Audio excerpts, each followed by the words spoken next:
Hello students, welcome back to my channel math tutor. আশা করি তোমরা সকলে ভালো আছো। আজকে এই ভিডিওর মাধ্যমে আমরা পড়ব ক্লাস 6-এর রায় অ্যান্ড মার্টিনের প্রশ্ন বিচিত্রা এবং পেজ নম্বর হচ্ছে 119 পাতা। গণিতের একটা প্রশ্নপত্র, 3 নম্বর প্রশ্নপত্র নিয়ে আলোচনা করব। এখানে 3 নম্বর প্রশ্নপত্র হচ্ছে Bankura mission girls high school HS এবং মেদিনীপুর কলেজের স্কুলের একটা প্রশ্নপত্র। তাই তোমাদেরকে বলবো পুরো ভিডিওটা দেখো এবং প্রশ্নগুলোকে ভালো করে রেডি করে পরীক্ষার জন্য তোমরা রেডি করো। দেখো একের দাগেরটা কি বলছে, নিচের প্রশ্নগুলির উত্তর দাও। একেরটা 6 দশাংশ হলো 0.6, 0.06, 0.006। তো এখানে কোনটা হবে? আমরা জানি দশমিকের পরের ঘরটা হচ্ছে দশাংশ, তারপরের ঘরটা হচ্ছে শতাংশ, তারপরের ঘরটা হচ্ছে সহস্রাংশ। তাহলে দশমিকের পরের ঘর যেহেতু দশাংশের ঘর, তাহলে এইটা দেখো দশমিকের পরের ঘরে 6 দশাংশ, এটা কিন্তু শতাংশ, এটা কিন্তু সহস্রাংশ। তাহলে আমার অপশনটা হয়ে যাবে কিন্তু এর অপশন, অর্থাৎ 6 দশাংশ হলো 0.6। এরপরে 9-এর রোমান সংখ্যা হলো, 9-এর রোমান সংখ্যা আমরা কি জানি?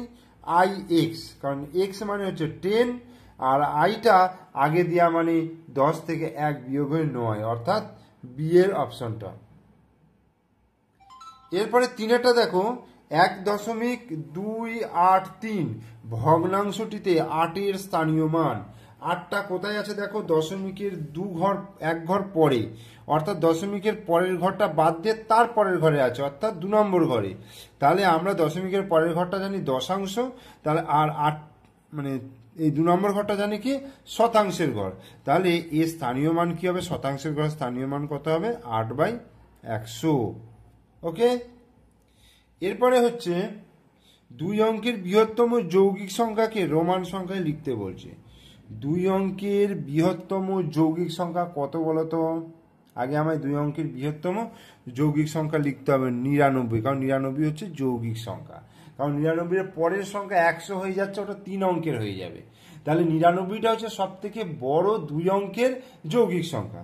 এবার এইটাকে যদি আমি কিসে লিখবো? রোমান সংখ্যায় লিখতে যাই। আমরা 90 কত জানি? সি মানে হচ্ছে 100, তাহলে এক্সি মানে হচ্ছে 90, আর আইএক্স মানে হচ্ছে 9, তাহলে এক্সি মানে হচ্ছে কত? 90, আর তার সঙ্গে আইএক্স মানে 9, তার মানে 99 হয়ে গেল। 2 অঙ্ক বিশিষ্ট কোনো সংখ্যা থেকে তাদের অঙ্ক সমষ্টি বাদ দিলে বিয়োগফল কোন সংখ্যার দ্বারা বিভাজ্য হবে? 2 অঙ্ক বিশিষ্ট কোনো সংখ্যা থেকে তাদের অঙ্ক সমষ্টি বাদ দিলে বিয়োগফল কোন সংখ্যার দ্বারা বিভাজ্য হবে? 5, 9 এবং 8। তাহলে আমি এটা 2-4টে উদাহরণ নিয়ে আমি এটা অঙ্কটা করে দেখি কি আসছে। তাহলে 2 অঙ্ক বিশিষ্ট সংখ্যা ধরো আমি 52 নিতে পারি, ঠিক আছে, 37 নিতে পারি, 48 নিতে পারি। এগুলো হচ্ছে 2 অঙ্ক বিশিষ্ট সংখ্যা। এবার এখান থেকে বলছে অঙ্ক দুটির সমষ্টি বাদ দিতে বলছে। তাহলে 7 আর 5 কত? 12। তাহলে 12 যদি বিয়োগ করি তাহলে কত হচ্ছে? 5, 4, 45। আচ্ছা, এইটা দেখো 7 আর 3 10 যদি বিয়োগ করি তাহলে 7, 2। আবার 48 থেকে দেখো 8 আর 4 12 যদি বিয়োগ করি তাহলে 6, 3, 36। তাহলে দেখো প্রত্যেকটা কত দ্বারা বিভাজ্য হচ্ছে? দেখো 9 দিয়ে ভাগ করা যাবে, কারণ এখানে 3টে সংখ্যা রয়েছে, 5 আছে, 9 আছে, 8 আছে। তাহলে 9 দিয়ে কিন্তু বিভাজ্য হচ্ছে। 5 9 45, 3 9 27, 4 9 36, তাহলে 9 দ্বারা বিভাজ্য হচ্ছে। আমি আর একটা সংখ্যা নিয়ে দেখি, ধরো 9 নিলাম, ঠিক আছে। তাহলে 9 আর 9 18 যদি বিয়োগ করি তাহলে 1, 8, 81ও কিন্তু 9 দ্বারা বিভাজ্য। তার মানে হচ্ছে 9 দ্বারাই বিভাজ্য হবে। তাহলে এখান থেকে আমরা কি জানতে পারলাম বলতো? যে 2 অঙ্ক বিশিষ্ট কোনো সংখ্যা থেকে তাদের অঙ্ক সমষ্টি বাদ দিলে বিয়োগফল 9 দ্বারা বিভাজ্য হবে। বোঝা গেল? একটা নতুন জিনিস কিন্তু আমরা এখান থেকে শিখলাম। এবার 6 অঙ্কটা বলছে ওয়াই থেকে 7 বিয়োগ করলে হবে। ওয়াই থেকে 7 বিয়োগ করলে কত হবে? ওয়াই বিয়োগ 7। 4 বছর পরে নিতাইয়ের বয়স এক্স বছর হলে বর্তমানে নিতাইয়ের বয়স কত? 4 বছর পরে নিতাইয়ের বয়স এক্স বছর হলে বর্তমানে নিতাইয়ের বয়স কত? 4 বছর পরে নিতাইয়ের বয়স যদি এক্স বছর হয় তাহলে বর্তমানে কত হবে? এক্স মাইনাস 4 বছর, কারণ 4 বছর পরে বয়স হচ্ছে এক্স বছর। তাহলে এর সঙ্গে যদি আমি 4 যোগ করি, দেখো 4 4 কেটে গিয়ে এক্স চলে আসছে। তাহলে আমি বর্তমান বয়স বার করতে গেলে তাহলে 4 বছর আগে বার করতে হবে, অর্থাৎ এক্স মাইনাস 4 বছর। এক সমকোণের মান কত ডিগ্রি হয়? এক সমকোণের মান হচ্ছে 90 ডিগ্রি। একটা সরলকোণ ও একটি সমকোণের মধ্যে সম্পর্ক কি? এক সরলকোণ সমান আমরা কত জানি? 180 ডিগ্রি। আর এক সমকোণ মানে 90 ডিগ্রি। তাহলে 90 ডিগ্রি ডবল হচ্ছে সরলকোণ, তাহলে অর্থাৎ 180 ডিগ্রি। তাহলে এক সরলকোণ সমান 2 গুণিত সমকোণ। এটাই হচ্ছে সম্পর্ক। একটি বৃত্তের ব্যাসার্ধের দৈর্ঘ্য 2 সেমি হলে ব্যাসের দৈর্ঘ্য কি হবে? আমরা জানি ব্যাস হচ্ছে ব্যাসার্ধের দ্বিগুণ, অর্থাৎ ব্যাসার্ধকে 2 দিয়ে গুণ করলে ব্যাস পেয়ে যাব। তাহলে 2কে 2 দিয়ে গুণ করলে 2 দুগুণে 4, তাহলে 4 সেমি হয়ে গেল ব্যাসের দৈর্ঘ্য।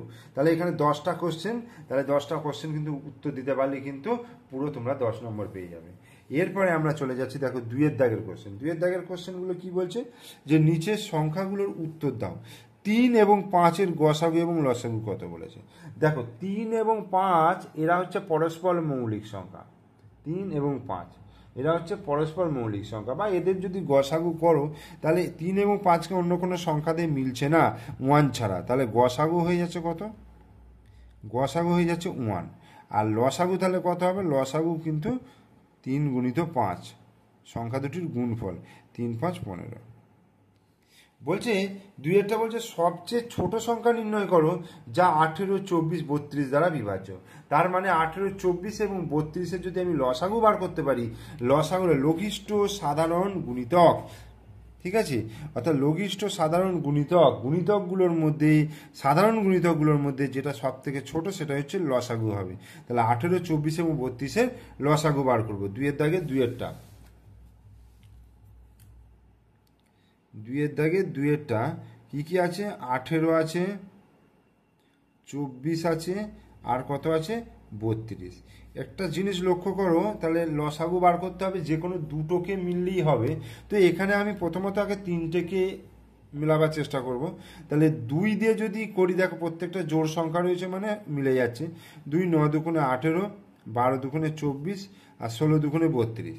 এরপরে দেখো 12 আর 16, তাহলে দুটো সংখ্যা মিললেই হবে। হ্যাঁ, তাহলে 2 দিয়ে যদি করি 9, এটা নেমে যাচ্ছে 6 দুগুণে 12, 8 দুগুণে 16। আবার 6 8 রয়েছে, দেখো 2 দিয়ে করলে 9, 3 দুগুণে 6, 4 দুগুণে 8। ঠিক আছে, এবার আমি যদি 3 দিয়ে করি, দেখো 3 3কে 9, 3 1কে 3, 4 নেমে গেল, তাহলে আর যাচ্ছে না। তাহলে লসাগু তাহলে কত হয়ে গেল? এই পুরোটার গুণফল হয়ে যাবে লসাগু, অর্থাৎ 2 গুণিত 2 গুণিত 2 গুণিত 3 গুণিত 3 গুণিত 4। তাহলে 2 দুগুণে 4, 4 দুগুণে 8, 3 8 24, 3 24 এবং 72, 72কে 4 দিয়ে গুণ করব। তাহলে 4 দুগুণে 8, 4 7 8, 288। এইটাই অ্যান্সার। ঠিক আছে, তাহলে আমরা উত্তরটা কি লিখব? যে সবচেয়ে ছোট সংখ্যাটি হলো 288। তাহলে এর উত্তরটা হয়ে গেল কিন্তু 288।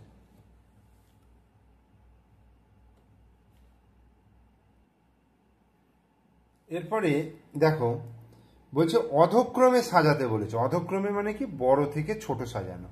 0.88, 5/8, 4.009 আর 2 পূর্ণ 3/4।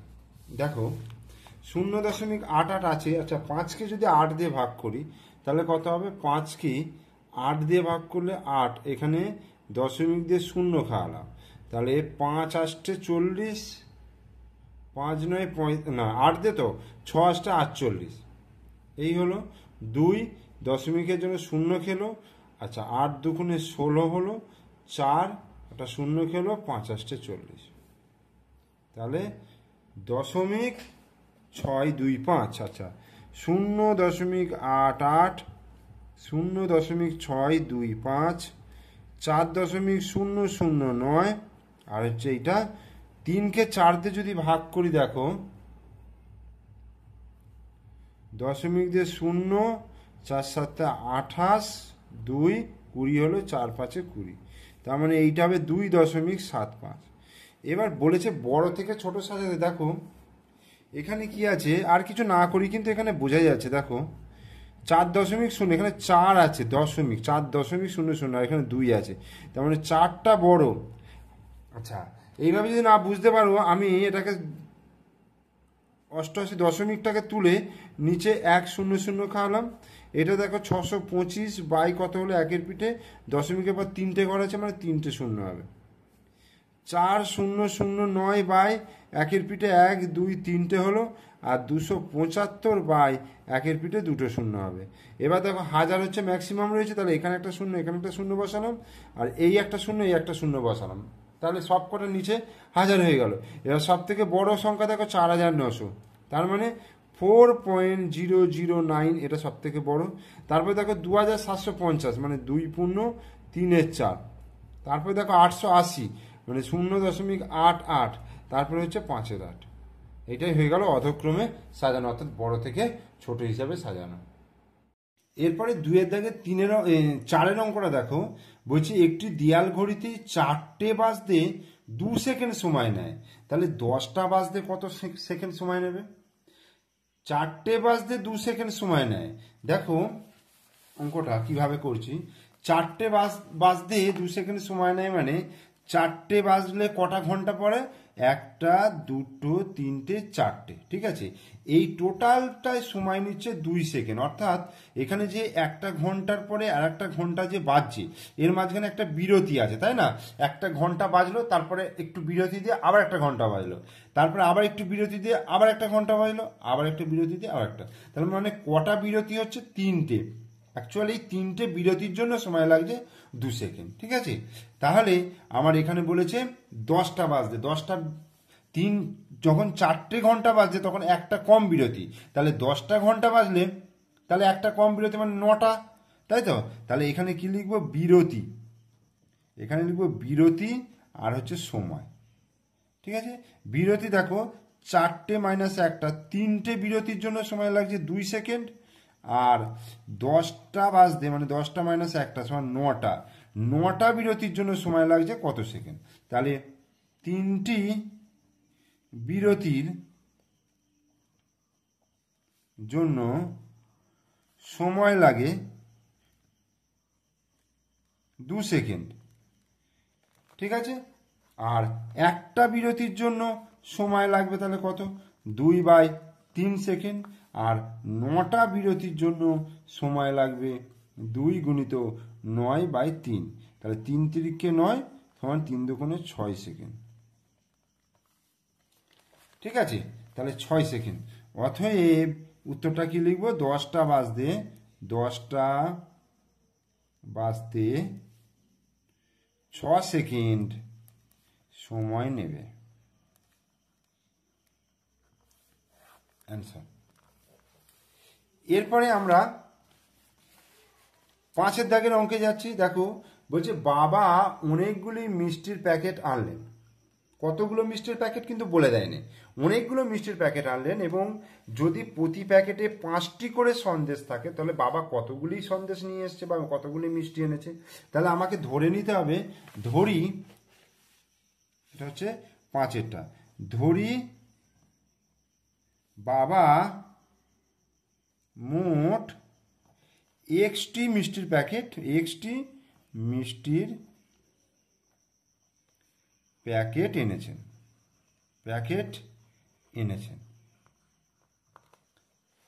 এনেছেন, প্রতি প্যাকেটে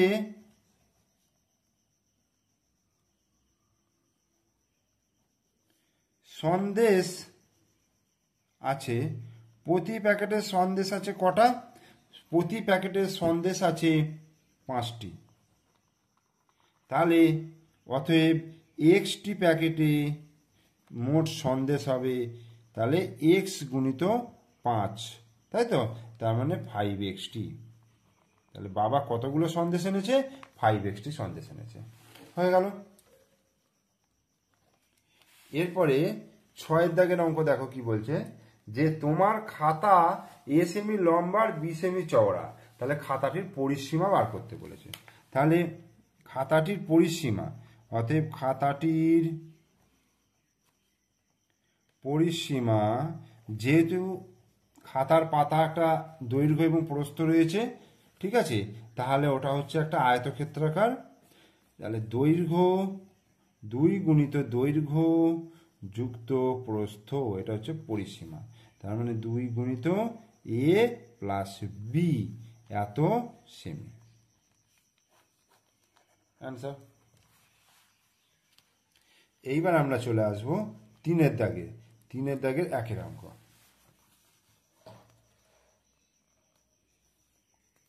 3 দাগের 1 অঙ্কটা বলছে, একটি ইঞ্জিনের সামনের চাকার পরিধি 14 ডেসিমিটার এবং পিছনের চাকার পরিধি 35 ডেসিমিটার। কমপক্ষে কত পথ গেলে চাকা দুটি একই সঙ্গে পূর্ণ সংখ্যক বার ঘোরা সম্পন্ন করবে?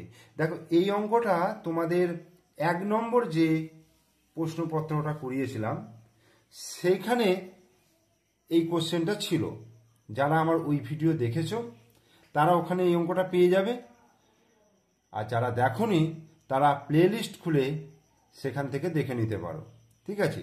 তবু আমি এখানেও অঙ্কটা একটু শর্টে করে দিচ্ছি। দেখো, এখানে বলছি একটি ইঞ্জিনের সামনের চাকার পরিধি 14 ডেসিমিটার, পিছনের চাকার পরিধি হচ্ছে 35 ডেসিমিটার। তাহলে কি করব, এই দুটোর লসাগু করতে হবে। তাহলে 7 দুগুণে 14, 5 7 35। তাহলে লসাগু কত হচ্ছে, 7 গুণিত 2 গুণিত 5, অর্থাৎ 70 ডেসিমি। তাহলে এটা উত্তরটা কি লিখবো, যে কমপক্ষে 70 ডেসিমি পথ গেলে চাকা দুটি একই সঙ্গে পূর্ণ সংখ্যক বার ঘোরা সম্পন্ন করবে। এবার 2 দাগে, রাজিয়ার কাছে 36টি কুল আছে, সে তার মোট কুলের 2/3 অংশ আমাকে দেবে। তাহলে রাজিয়া কতগুলি আমাকে কুল দেবে? তা রাজিয়া আমাকে কুল দেবে 36 গুণিত 2/3। তাহলে এটা কাটাকুটি করলে 3 12 36, অর্থাৎ 12 দুগুণে 24টি। তাহলে 24টি কুল দেবে। 2-এরটা হয়ে গেল। এবার 3-এরটা দেখো, পার্থ আর তীর্থ দুজনে মাছ ধরছে। বলতে তীর্থ যতগুলি মাছ ধরলো পার্থ তার থেকে 5টা বেশি মাছ ধরলো। তাহলে পার্থ কতগুলি মাছ ধরলো তার তীর্থের ধরা সংখ্যা থেকে হিসাব করতে বলছে। তাহলে আমি ধরে নেব তীর্থ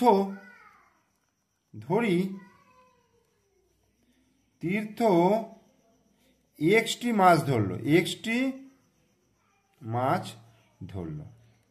ঠিক আছে। আর পার্থ মাছ ধরলো, তাহলে কতগুলো, ওর থেকে 5টা বেশি, তার মানে x প্লাস 5t, ঠিক আছে। এরপরে আমি 4 দাগের সরলটা করব, ঠিক আছে। 4 দাগের সরলটা করে দেখায়। এখানে কি করব, প্রথমে আমার কাজ হচ্ছে রেখা বন্ধনীর কাজটা আগে করে নেওয়া। তাহলে আমি রেখা বন্ধনীর কাজটা আগে করব। দেখো, 42 বিয়োগ, তাহলে 38 আর 2 কত হয়ে যাচ্ছে, 40 হয়ে যাচ্ছে। সেকেন্ড ব্র্যাকেট, থার্ড ব্র্যাকেট 12 ভাজিত। আচ্ছা, এখানে এবার ফার্স্ট ব্র্যাকেটের কাজটা আগে করে নেব। 24কে 6 দিয়ে ভাগ করলে কত হচ্ছে, 4 6 24, 4 গুণিত 2 যুক্ত 4, এই হলো। এইবার 16 ভাজিত, এবার এইখানে সেকেন্ড ব্র্যাকেটের কাজটা করব। দেখো, 42 থেকে 40 যদি বিয়োগ করি তাহলে 2 হচ্ছে, এই 12 ভাজিত 4 গুণিত 2 যুক্ত 4। তাহলে এবার থার্ড ব্র্যাকেটের কাজটা করবো। 16কে 2 দিয়ে ভাগ করলে কত হবে, 8 8 এর 12, মানে এখানে কিছু নেই, মানে এর আছে, ভাজিত 4 গুণিত 2 যুক্ত 4। তাহলে এর কাজটা আগে করব। 8 12 96, 96 ভাজিত 4 গুণিত 2 যুক্ত 4। ভাগ আর গুণ আর যোগের মধ্যে ভাগের কাজ আগে করব। তাহলে 4 দুগুণে 8, 4 4 হলো 4 24 এবং 96, অর্থাৎ 96কে 4 দিয়ে ভাগ করে 24 হলো, গুণিত 2 যুক্ত 4। তাহলে 24 দুগুণে 48 হলো, যুক্ত 4, এরপরে 52। অ্যান্সার।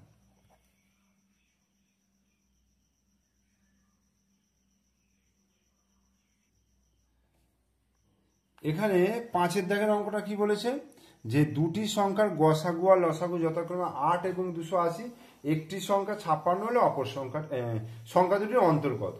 তো আগে আমাকে অপর সংখ্যাটা বার করতে হবে। অপর সংখ্যাটা কি করে বার করব, এই যে সূত্র রয়েছে, অপর সংখ্যা সমান লসাগু গুণিত গসাগু বা একটি সংখ্যা। লসাগু হচ্ছে কত, 280, আর গসাগু কত বলে দিয়েছে 8, একটি সংখ্যা বলে দিয়েছে 56। দেখো 7 8 56 হলো, আর 7 4 7 28, তাহলে 40। তাহলে অপর সংখ্যাটা হলো 40, আর একটা সংখ্যা কত বলে দিয়েছে 56। তাহলে সংখ্যা দুটির অন্তর, সংখ্যা দুটির অন্তর মানে হচ্ছে বিয়োগফল, অর্থাৎ 56 বিয়োগ 40 সমান 16। অ্যান্সার। 6 অঙ্কটা দেখো, সুদাম তার টাকার 2/5 অংশ সুবলকে এবং 3/10 অংশ সিদামকে দেওয়ার পরে তার কাছে 180 টাকা রইল। প্রথমে সুদামের কাছে কত টাকা ছিল? তাহলে আগে কি বার করব, 2/5 মানে সুদাম আর সুবলের মোট টাকা হচ্ছে, দেখো 2/5 যুক্ত 3/10, ঠিক আছে। তাহলে 5 আর 10-এর লসাগু কত, 10, 5 দুগুণে 10 মানে 2 দুগুণে 4, 10 একে 10 মানে 3, মানে 7/10। 7/10 অংশ দেওয়ার পরে তার কাছে 180 টাকা রইল। তাহলে বাকি কত রইল, দেখো বাকি হচ্ছে, আমি 1 যদি গোটাটা ধরে নিই, তাহলে 1 বিয়োগ 7/10, অর্থাৎ 10 বিয়োগ 7/10 সমান 3/10 অংশ। এইটা বাকি, এইটা মানে হচ্ছে 3/10 অংশ সমান হচ্ছে 180 টাকা। আর তাহলে 1 অংশ সমান কি হবে, 180 ভাজিত 3/10, তাহলে এটা 180 গুণিত 10/3, মানে 3 6 18 60 হলো, 60 10-কে 600। প্রথমে সুদামের কাছে কত টাকা ছিল, অতএব প্রথমে সুদামের কাছে 600 টাকা ছিল। অ্যান্সার। ঠিক আছে, তাহলে আমাদের 3 নম্বর প্রশ্নপত্র, যেটা বাঁকুড়া মিশন গার্লস হাই স্কুলের ছিল, সেটা কিন্তু আমি কমপ্লিট করে দিলাম। আর ভিডিও ভালো লাগলে তোমরা অবশ্যই লাইক করে দিও, আর আমার চ্যানেলে নতুন দর্শক হলে অবশ্যই চ্যানেলটিকে সাবস্ক্রাইব করে দিও, পাশে থাকা বেল আইকন প্রেস করে দিও। এর পরবর্তী 4 নম্বর যে প্রশ্নপত্র নিয়ে আছে, সেটা পরের ভিডিওতে নিয়ে আসবো, তোমরা অবশ্যই অপেক্ষায় থাকো।